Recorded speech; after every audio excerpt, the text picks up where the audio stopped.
They say life always reveals who you truly are, not when you're rich, not when you're loved, but when no one is watching, and the road is long, and no one will thank you for your kindness. This is the story of two souls who walked the same path but met to very different endings.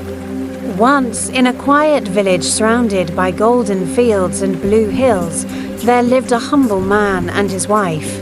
Each had a daughter from a past life, two girls who shared a roof but not a heart.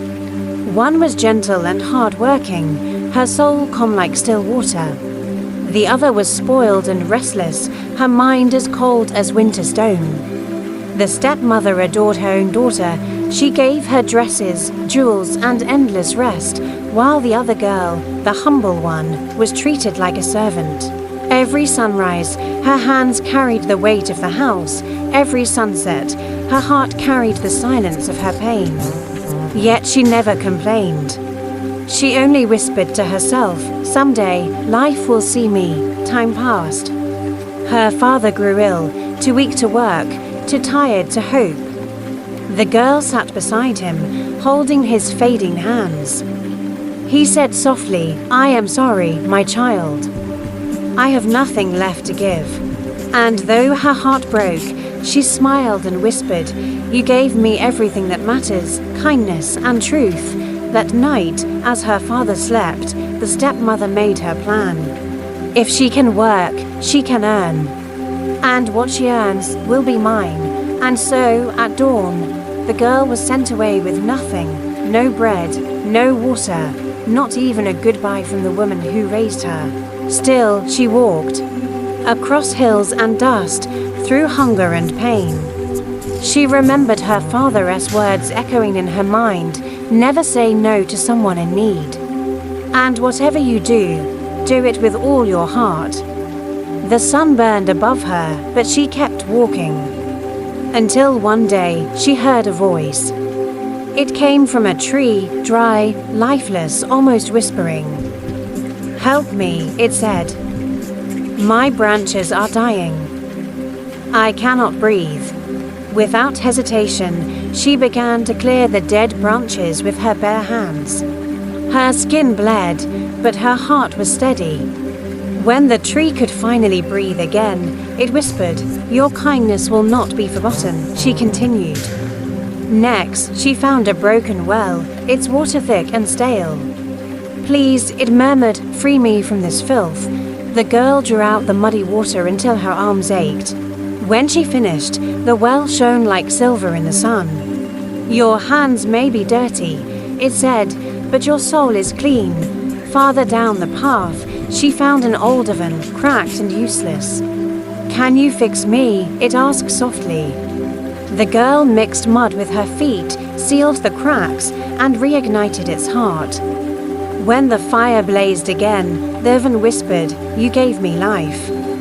One day, I'll give you warmth." She moved on, tired but smiling. Each act of kindness left her weaker in body but stronger in spirit. As the sun set, she came to a lonely cottage. Light glowed through its windows. Inside lived 7 silent women dressed in white, not quite human, not quite divine. She bowed her head. "I seek shelter for the night." They watched her for a moment. Then one said, "You may stay. But if you wish to remain, you must clean 6 rooms every day. Never open the 7th." The girl nodded. "I will honor your trust." Days turned into months. She never disobeyed. She never looked behind the 7th door. After a year, she asked permission to return home. Her father's face haunted her dreams. Before she left, one of the women spoke. "You never questioned our rule. You were honest when no one was watching." "Come," they led her to the 7th room. Inside, piles of gold and silver shimmered like sunlight. "Roll among them," they said. "Whatever clings to you is yours." When she stepped out, her dress sparkled like stars. The women smiled. "Remember, true wealth is not what sticks to your skin, but what stays in your soul." She walked home, shining like dawn. On her way, The tree she'd helped had grown tall and green. It bent down and said, "Take these fruits. You fed me when I was dying." The well bubbled, "Drink and be blessed." The oven glowed, "Eat and stay strong." Each of them gave back, quietly, as if nature itself remembered her kindness. When she reached home, her father was well again, standing at the door. The moment he saw her, he wept, not for her wealth, but for her light. Her stepmother stood frozen, her heart twisted with envy.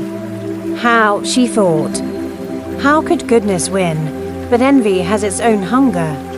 She sent her own daughter on the same journey, with gold in her pocket, arrogance in her eyes, and no kindness in her heart. When the tree begged for help, she laughed.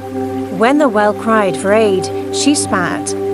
When the oven whispered for warmth, she kicked it aside.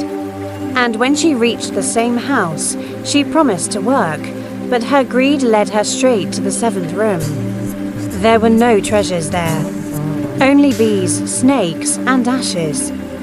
They clung to her, stinging, burning, tearing her dress apart. She ran screaming into the dark, and every voice she had ignored.